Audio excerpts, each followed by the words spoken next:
He said it's got to be the Raiders. Yeah, I mean, like, do they want Dante? Does Dante come out? Does he go back to school? Do they want Fernando? Hendricks, what up? He said Falcons open yet? Yeah, Falcons is open. Bowers, Genty, and the number 1 overall pick. Yeah, and then you got Geno Smith over there sucking up a bunch of cap space. That's the elephant in the room is the financial situations that some of these teams are in. Let me teach you how to vibe. So let's get into the conversation. The Raiders have a lot of cap space. They got Geno Smith sitting there, who's due $37 million next year. You fired Pete Carroll. You have a young core on offense. On defense, it's all over the place. Does Max Crosby want out? Does Max Crosby want to stay? The Cardinals, you got a top 3 pick. Not a lot of cap space, but you got some pieces. And Kyler Murray is due like $38 million guaranteed next year. Titans, 100 million plus in cap space, league leading. The number 4 pick, a bunch of extra picks in Cam Ward. The Giants don't have much cap space, but they got a lot of pieces. Malik Neighbors will be back next year. You got a lot of edge rushers. Probably Kayvon Thibodeau will be on the market. And Jackson Dart coming back. And then if you're the Browns, just fire Stefanski. Minus $12 million in cap space. They do have 2 first-round picks in Shedeur Sanders. And then the Falcons are negative $4 million against the cap. You got to figure out what you're going to do with Kirk Cousins and Michael Penix. And they don't have a first-round pick come next year because the Rams own the Atlanta Falcons first-round pick. He said the only thing about the Falcons is they don't have a first-round pick, and you got to figure out what you're going to do with Cousins and Penix. Kyle Pitts will be a free agent. So, I mean, they do have talent, but is it trending up in their division? Like, I don't think they're the most talented team in their division, and you don't have a first-round pick, and you don't have any cap space. So, Kyle Pitts is more than likely probably on the market. So, that's why I wouldn't like Atlanta. Zay, what up? $36 million, $15 million bonus if he's on the roster. Yeah, if I think it's March 15th or something. If he's still on the roster, he gets the extra bonus. I don't got the exact particulars, but I mean that's a lot of money due. So if you're the Cardinals, you got to figure out what you're gonna do with Kyler Murray. If you're the Browns, you have 2 first-round picks. Somebody's got to give out there. And then if you're the Falcons, like you got to make up your mind with Penix or Kirk Cousins. You can't have a first-round pick and a $50 million quarterback. You just can't have both. And then if you're the Raiders, you're not in a bad position. You got the first overall pick. You got cap space. You just need to move Geno Smith, but I don't think there's a way you could. The way he played this season, I just don't see a way for you to be able to move Geno Smith. They said, are the Ravens going to be able to re-sign Isaiah Likely? I don't know. Isaiah Likely is probably going to be due $10 million plus. Kyle Pitts is probably going to get $10 million plus. I don't know how much Chig is going to go after. But athletic tight ends like that in today's game is going to be wanting a premium. They said trade. Who's trading for Geno though, Justin? Like this one thing that y'all have to do when we talking sports. We can't just blurt something out and say trade Geno, because who's trading for Geno Smith and trading draft capital and paying him $38 million next year? Like somebody has to want to, like either you're gonna pay the cap, you're gonna pay him and let somebody else have him, or like what team do you know is trading to get Geno Smith? I mean, he's got 1 year left on his contract. He's due $38 million guaranteed. Who is trading to get Geno Smith? You know, like that's a situation where they're going to have to cut him and just eat the whole, eat everything. You see what I'm saying? Like so that 100 million would immediately go down to 60 million. You see what I'm saying? Like that, like the Titans got 105, and if they cut Snead and Ridley, depending on what time of year they cut them, Titans go up to like 120.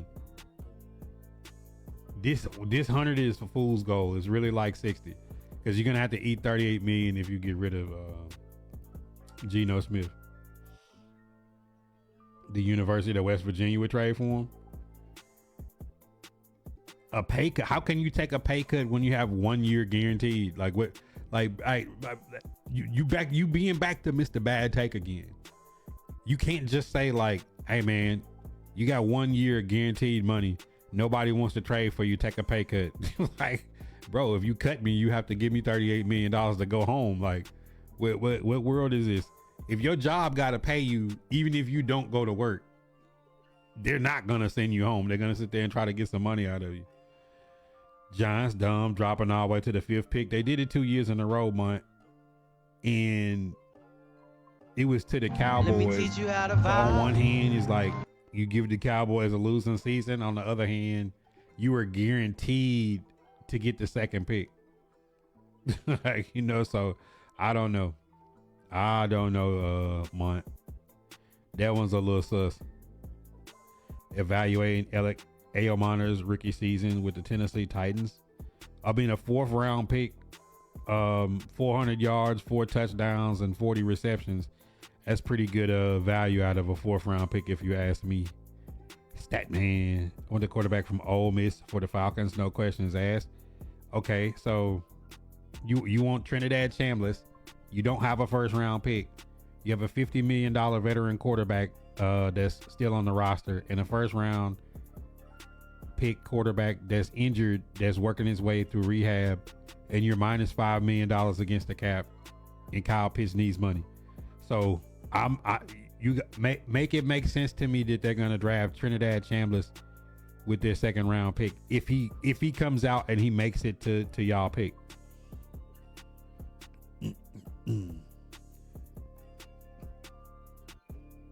Definitely not cut Geno. If I was him, I'd be happy. Exactly. You get paid in, you get to go play backup somewhere else better that picks you up. I can see them trading Kyler and trading Geno to Arizona, giving them picks. Arizona rides Geno. That doesn't make sense.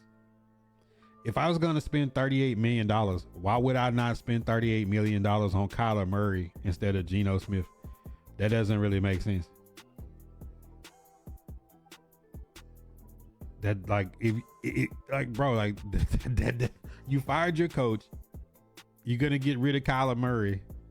Like, just bring Jacoby Brissett back if that's the case. Like, what is Geno Smith gonna do that Jacoby Brissett ain't doing? That doesn't make sense. He said Giants is the best head coach opening. You got the pieces.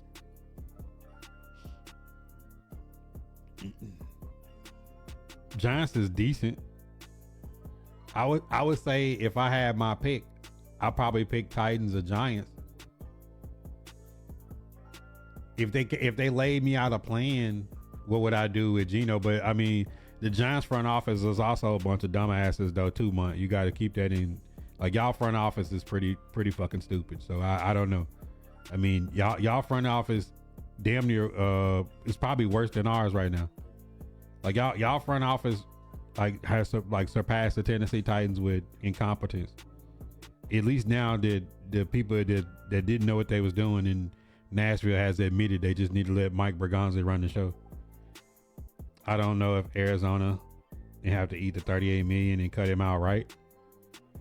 The best thing for Arizona would be finding somebody to take Kyler Murray on now.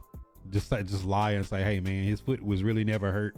We just wanted to sit him down, and who wants him?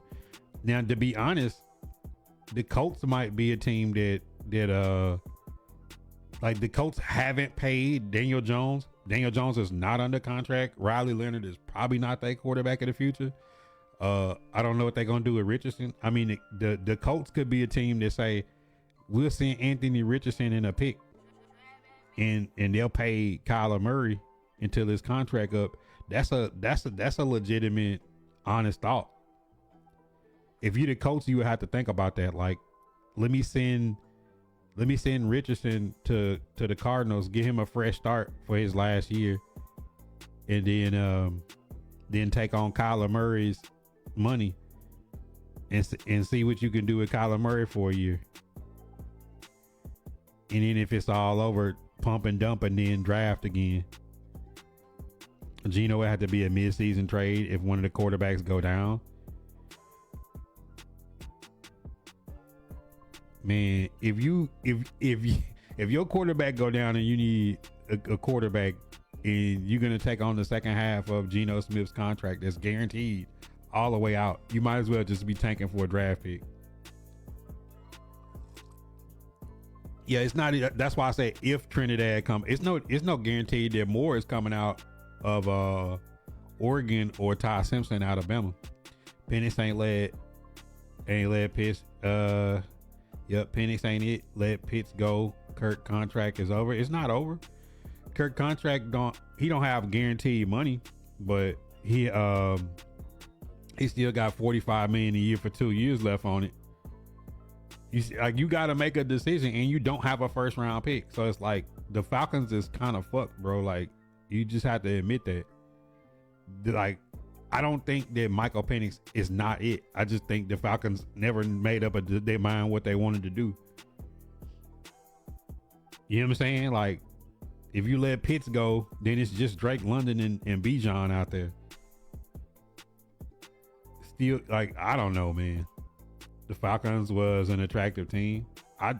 What's attractive about the Falcons? They don't have any money. They got 2 quarterbacks, a first round draft pick, and a guy that's going to get $45 million next year. Kyle Pitts, they probably not going to be able to afford him, and they don't have a first round pick. What's attractive about the Falcons? Barbershop Lowe's, what up?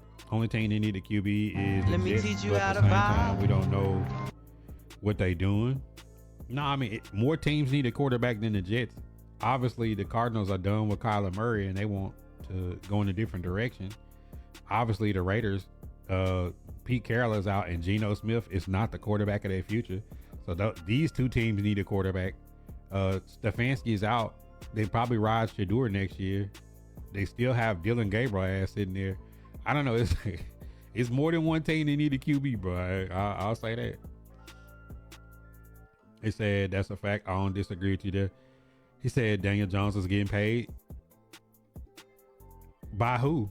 He only had a 1-year deal. It was $14 million guaranteed. He broke his fibula, and he had a major leg injury. Like, bro, like, you know how, like, he broke his leg and he had a muscle tear. Like, Daniel Jones, who's paying him coming off of that?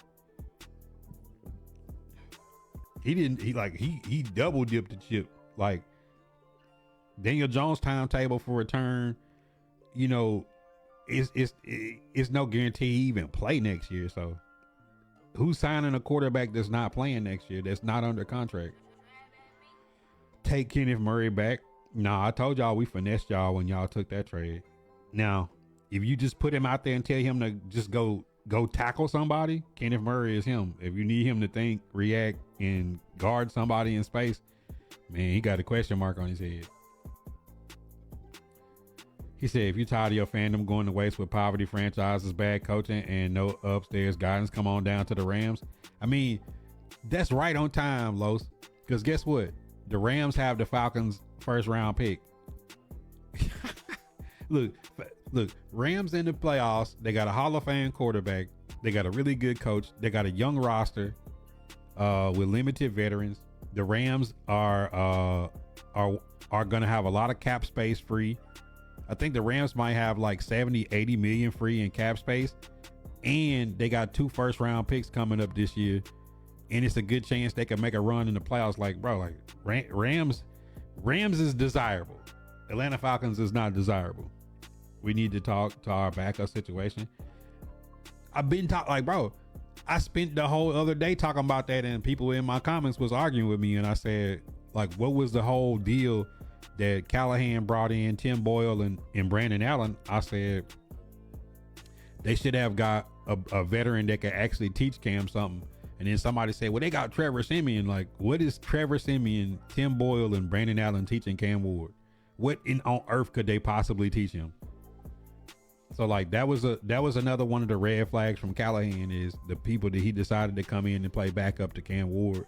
It's supposed to be veterans that could help him learn the system, but I mean, what could you learn from those three quarterbacks? No disrespect. Now Will Levis comes back healthy. There's your quarterback too, but the odds is you want Will Levis to look good in camp and look good this summer. That somebody wants to take a shot at trading for him, the way the Cowboys did for Joe Milton. Now Joe Milton got a 5th or 6th round pick. The Cowboys traded the Patriots for Joe Milton, so Joe Milton was a late round pick. Will Levis was the first pick in the 2nd round. So, if somebody wants to send a 3rd or 4th round pick over here for to the Tennessee Titans for Will Levis, there it is. But I've been on record saying it. Hey, listen. Let me look and see if my boy is let me look and see if my boy is free. I don't know what the contract situation is with Marcus Mariota, but if Marcus Mariota is not under contract, I need to look and see with the Commanders. I don't know if they had multiple years on Mariota. If Mariota is a free agent next year, the Tennessee Titans should really bring the maestro back home to Nashville as a backup. Yeah, he had a 1 year, $8 million deal. Hey, listen, y'all heard it here first. Tennessee Titans, there's your backup quarterback. Get Brandon Allen out of here. Tim Boyle is gone. Get Trevor Siemian out of here. Will Levis, we love you, brother. You gonna ball out at your next stop, wherever they send you to. I got $8 million for Mariota to come end his career back in Nashville and help Cam Ward. A positive person, a person that know what it's like to be one of the top draft picks with a lot of pressure. A person that if Cam did miss time, there would be a capable backup that understands everything about the organization and what it should and is supposed to be. There it is. There's your backup, Dre. B Walker, what to do, player, man? They be on straight business. They don't do no emotional attachment. If you don't produce, you gone. Mariota would love to come back to Tennessee, and we would love to have him.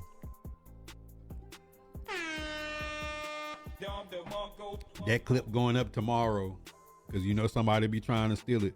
Man, I be seeing them going back and forth about who came up with stuff first in the Titans media. Man, everybody be stealing people's stuff, man. Journalists act like if they see something that they was the first one with it, like they just came up with something. A lot of journalists be good at information, but don't be entertaining at all. Now, then you have people that are not analytically inclined and don't have insider information, and they're not good journalists and then go to journalism school that are entertaining. Somewhere in the middle, in between, like there's greatness.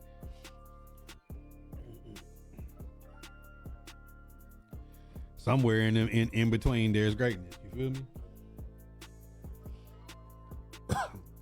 But to further that conversation, I personally would say, depending on who the coach is, when we talking about best coaching job, me personally, I would say Titans, Giants, Raiders, not in no particular order. I think if the Cardinals do something smooth with Kyler Murray, I think Marvin Harrison Jr., Trey McBride. There's some baseline to that team. The Browns have 2 first-round picks. You got to figure out that cap space situation. In the Falcons, I think with the way that the Panthers have built their team, the way that the Buccaneers have ran that division, and the Saints with Kellen Moore look like they on the right track. Look like the Atlanta Falcons is training themselves. That they had a coach on a 4-game winning streak that they just got rid of, and the GM. So who knows what vision the Atlanta Falcons have for themselves and what direction they want to go. It's the Atlanta Falcons. Atlanta gonna Atlanta.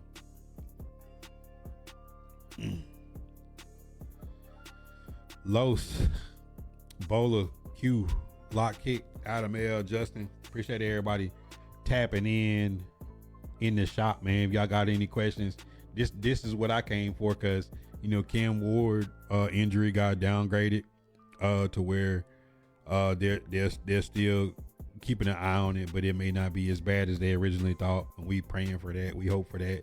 And then it's just this coaching carousel of watching Vance Joseph and Raheem Morris get interviews, and I'm like, I see the Vance Joseph. I mean, look at the Broncos defense. If you're talking about defensive minds, but Raheem Morris, I don't get that one. If we talking about head coach, like I would rather interview Brian Flores, Saleh, Mentor, and Vance Joseph. And if we talking about offensive minds, I like Kubiak. I like to see obviously McCarthy and Nagy was gonna get interviews, but they just got to do a good job of looking at everybody's game plan. I personally would prefer that they don't get scared and try to look at another offensive minded coach, because when you think about LaFleur slipping through our hands and Arthur Smith, I don't know if he's a good offensive coach, but I don't know about him being the head coach in Nashville. Very interesting to see. I want some fresh blood with a veteran coaching staff. That's what I would like to have. Like for longevity, not just saying that they bounce back next year and the Titans is playing 500 football or better. No, I want something that's gonna last for like the next 5 to 10 years of saying, this is the coach for the Tennessee Titans for the next foreseeable future. It said, do I want Pete Carroll? No, Pete Carroll is 70 years old, bro. I don't want no old coach. I mean, the thing about a Pete Carroll or Mike McCarthy, like these guys already won Super Bowls and they won them for organizations better than the Titans. You know what I'm saying? Like Mike McCarthy won a Super Bowl in Green Bay and then coached in Dallas. Like, I don't know how much his motivation and fire is to come rebuild Nashville. The same with Pete Carroll. Like Pete Carroll has won at USC, has won at Seattle, and then it didn't work out in on the Raiders. He's 70 years old. He's gonna come chew gum in Nashville. Like, what is his fire and motivation to win? That's why I like getting a young guy. It's like you got somebody young with some fire. That's. I mean, look at Ben Johnson. They said he brought a physical camp in for them. Liam Cohen. So some of these young coaches that's taking over teams and bringing a different approach and getting the best out of the young talent that they got. I don't want nobody who already been there and done there. They did that with the free agents with L'Jarius Sneed. Dudes got a Super Bowl ring and $80 million. Like, what's his motivation to come lead a young cornerback room? That's how you end up with 17 different defensive backs in one season. They will be able to interview everyone after the playoffs, people who is in it. Yeah. But my thing is like this, is like they've been knowing that they was going to hire a coach for 12 weeks. You know what I'm saying? Like they demoted Callahan in the first month. Then the next 2 games was like lame duck games. So officially, since they fired him in week 6, they had 12 weeks to figure out, to start eyeballing who they really wanted. I mean, you could watch a person up and down for 12 weeks and have a list of people that you feel good about. Like it shouldn't be casting this really wide net if you had 12 weeks to know. Some people didn't know up until the end of the season that they was going to fire their coach. Tennessee Titans fired. They thought about firing their coach in the offseason. They changed their mind. And then when the season started, they demoted him from play calling a month in. And you just kind of seen the writing on the wall. Dude don't make it back from Las Vegas and he's fired. And then you got interim coach McCoy for 12 weeks knowing that he wasn't the guy. It's like, we appreciate what they done, but we known for 3 months that they're going to hire somebody, and they should have been and done their homework by now. AP defense. Who's AP defense coordinator? Oh yeah, it's time for Pete Carroll to be sitting on that NFL Network desk. He need to be doing the Rex Ryan thing. Antonio Pierce. I wouldn't be mad if they had brought in Antonio Pierce as a D coordinator, because he's like a hard nosed physical guy. To be honest, Denard Wilson and Bones Fossil, they did their jobs.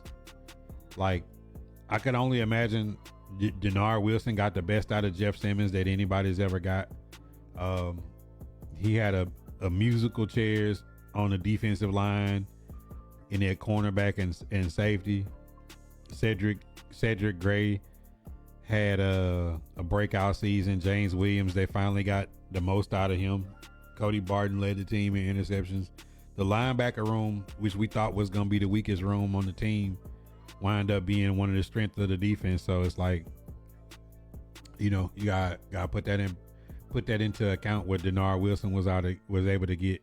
And then, for Bones Fossil to get a rookie to a Pro Bowl at returner, it's like, those guys did their job. They probably already knew who they wanted. They just wait until the end of the season. But I'm saying, like, the thing about it is, it's just like the college football season. When you're going to get rid of a guy for so long, then you have to be the best job too. Like the Titans have the most cap space. The Titans have a lot of draft picks. The Titans have high draft picks, but it's also the Titans. The coach got to want to come to Nashville. The free agents, no matter how big that check is, they agent is sitting there looking at them, going through endorsements and markets and saying they still got to want to come to Nashville. And that's the part you run into is, if you're a free agent and you like the limelight, you're going to go to New York first. If you a West Coast guy and you get to play in Las Vegas instead of playing in the South or the East Coast, if you're an East Coast guy, you might want to play in New York. It's just one of those things that you have to put that into account, that there's human beings who saying, where do I want to go? And that coach have to say, I want to go to Nashville.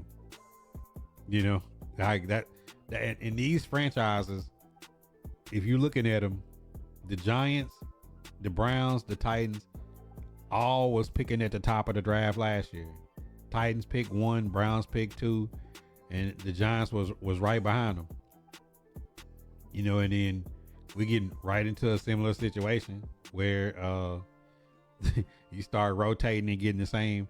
One of these teams up there don't look like the rest of them. The Falcons is up there, but the Falcons don't have a first round pick. The Rams got their first round pick. Even though the player that they did get with that trade wound up being James Pierce Jr., the best edge rusher that came out this draft. So on that end, you had to say, like, they probably feel like it was worth it, but probably thought they was gonna get more out of this season than what they got. Buddha, the next head coach for the Titans, if they send the check, I'm in there. I'm ready to go face the media. Where is PK, TD, and Jim Wyatt and all them? Come on.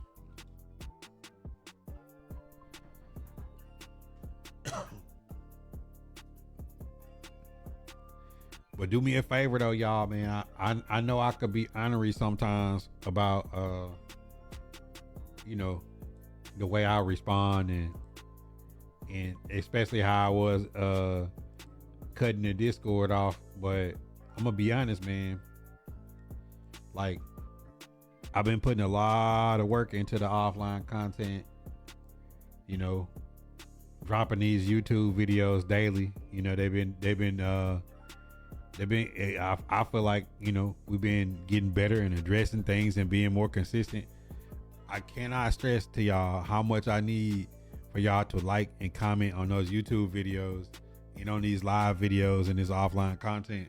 Because if I look in the Discord and I see a bunch of people commenting on the topics that we make YouTube videos for and lives for and offline content, and people will comment in the Discord and argue in the Discord and talk in the Discord, but on the actual lives, on the actual posts, and on the actual YouTubes, people will have conversations in the Discord about something on the YouTube. without liking and commenting on the YouTube. I just need that little bit because it can really help the channel go up to where we can start getting some sponsor streams and some stuff and do a whole lot more with the content. But until then, I'm gonna continue to be consistent and put it out there. Do we know how much cap space the Buccaneers and the Saints got?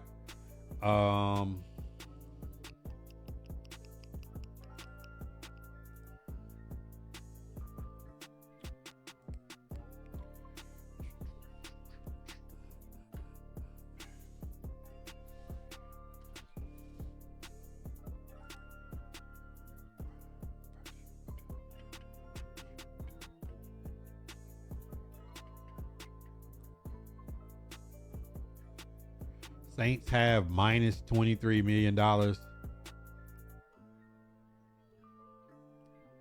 And the Buccaneers are in the middle of the pack.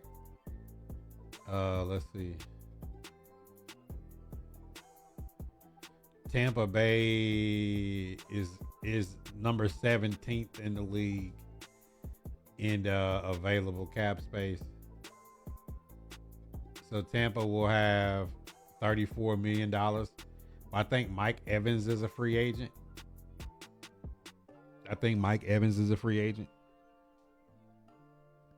But Saints got minus $23 million. So I think that's why they traded Shaheed. Because Shaheed will be a free agent. I don't think they would have had the money. So the worst teams is the Chiefs at minus 43 million. The Vikings are at minus 29 million. Saints are minus 23 million.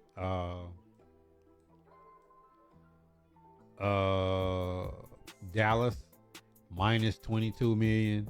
The Dolphins minus 6 million. Green Bay minus 4 million. Then the Browns. So, there's some teams that any team that's like Falcons, Buffalo, Cleveland, Green Bay, like all them is broke. Chicago is down there, because you still got to have money free to re-sign your rookies too. So, that's why I say, like, when you look at a team like the Rams got $93 million in cap space, 2 first-round picks, and mostly their team is mostly young guys. The Jets, as bad as they look, the Jets have multiple first-round picks, and they got $95 million in cap space. They got a blank slate. Look at the Chargers. Chargers have $110 million in cap space, and they got a lot of young talent. So the top in cap space, the Titans got the most. Raiders next, Chargers, Jets, Rams, Commanders have 90 million free. Finally, the Bengals have some money. The Bengals got 77 million. Steelers doing good. Steelers got 65 million, followed by another good team, the Seattle Seahawks and the Patriots. So you think about the Patriots, Seahawks, Steelers, Rams, Chargers, playoff teams that got almost $100 million in cap space. And some of those teams got multiple first-round picks. So those are the type of things you look for when you talk about a franchise that know what they're doing. You winning, you got cap space, and you got draft capital, and you're turning your roster in the right direction.